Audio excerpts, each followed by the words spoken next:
Texting in a new relationship, do's and don'ts. Hey everyone, welcome back to LoveLab. Today we're diving into a crucial topic, texting in new relationships. That flutter in your stomach when your phone lights up, it's them. But hold on, before you double text, we need to talk. Texting is powerful but can be tricky. Let's break down the do's and don'ts.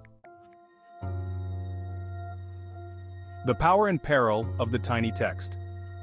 Texting is the primary mode of communication in new relationships. It's quick, convenient, and keeps you connected.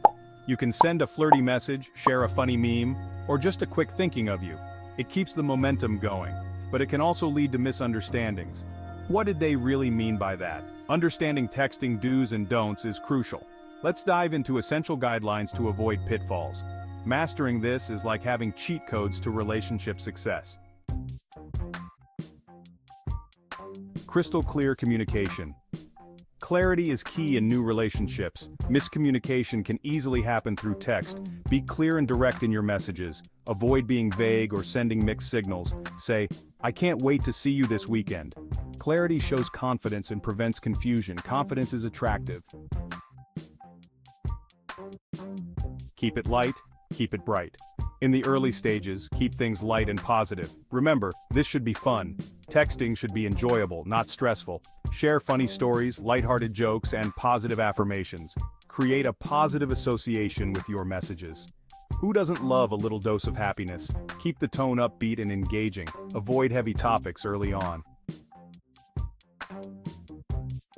Chapter 4. The Emoji Enigma. Emojis. Those tiny little faces that can say so much, or sometimes completely confuse the situation.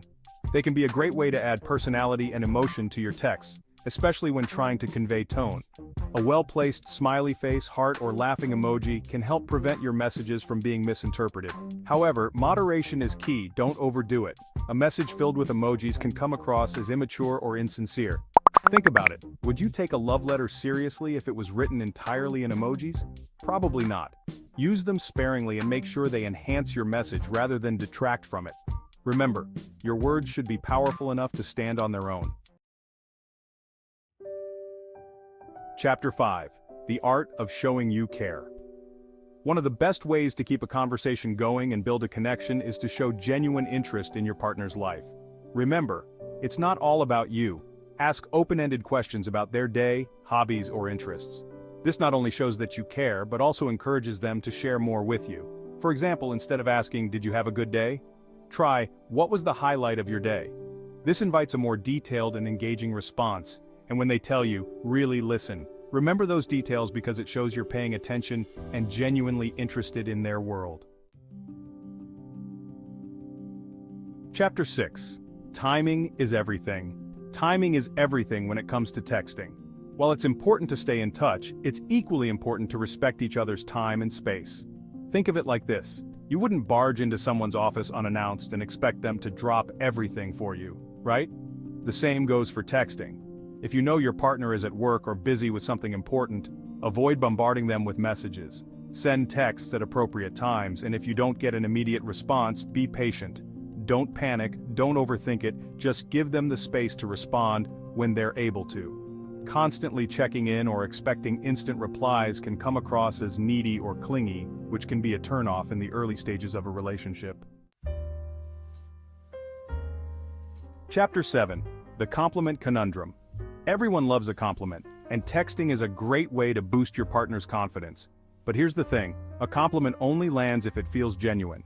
However, make sure your compliments are sincere and specific.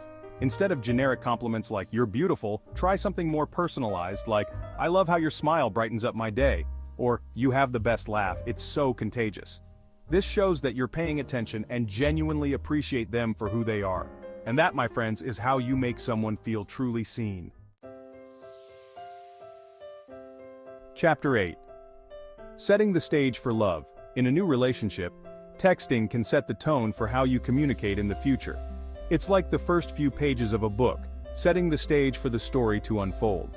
Establish healthy communication habits early on by being respectful, attentive, and honest in your texts. If you're feeling uncertain about something, don't be afraid to bring it up in a gentle and non-confrontational way. Open communication is the foundation of any successful relationship, and texting is a great place to start building that foundation. Remember, a healthy relationship is built on trust and vulnerability, and it all starts with how you communicate. Chapter 9. The perils of overtexting. One of the biggest mistakes people make in a new relationship is overtexting. We get it, you're excited, you're smitten, you want to talk to them all the time. But hold on a second.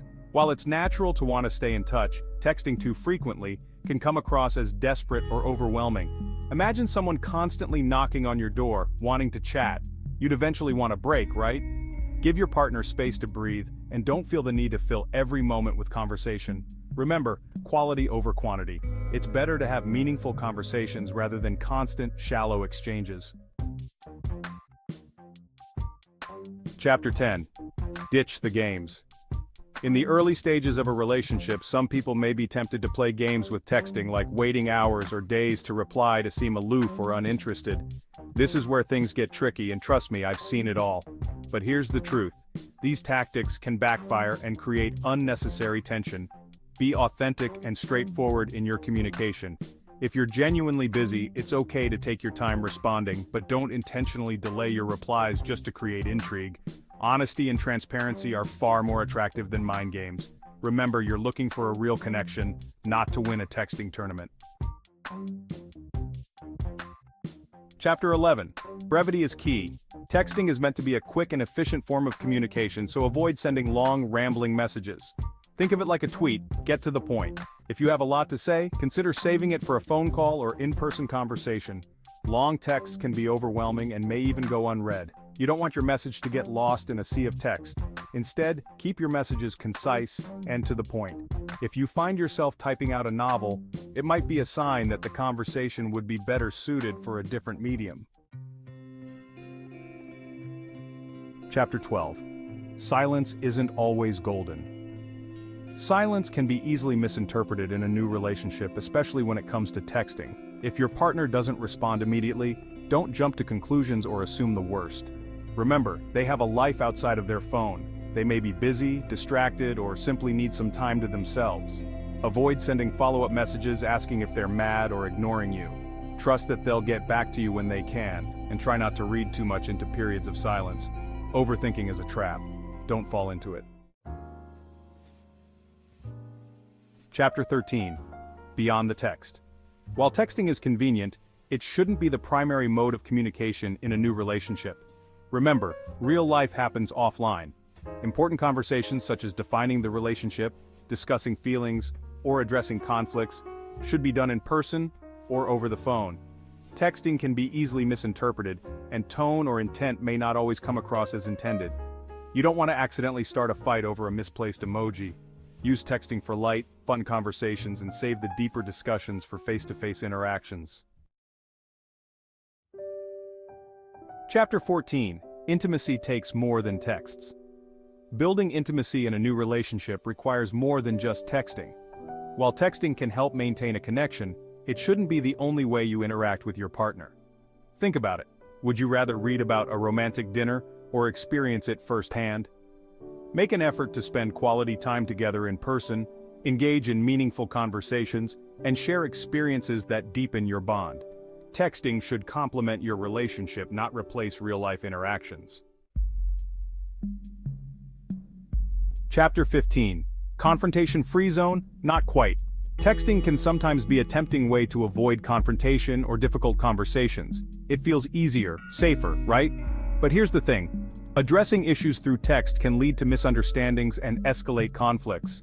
Tone is everything, and it's so easily lost in translation through text.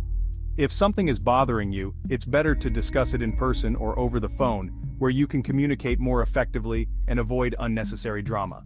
Remember, healthy communication is about being direct, respectful, and present in the moment. Outrow texting triumph. So there you have it, the do's and don'ts of texting in a new relationship. Remember, texting is a tool, and like any tool, it can be used to build something amazing or accidentally tear it down. If you found this video helpful, don't forget to give it a thumbs up, subscribe to LoveLab, and hit the bell icon to stay updated with more dating and relationship advice. Leave a comment below and let us know your thoughts on texting in a new relationship. What's worked for you and what hasn't. Thanks for watching and see you in the next video.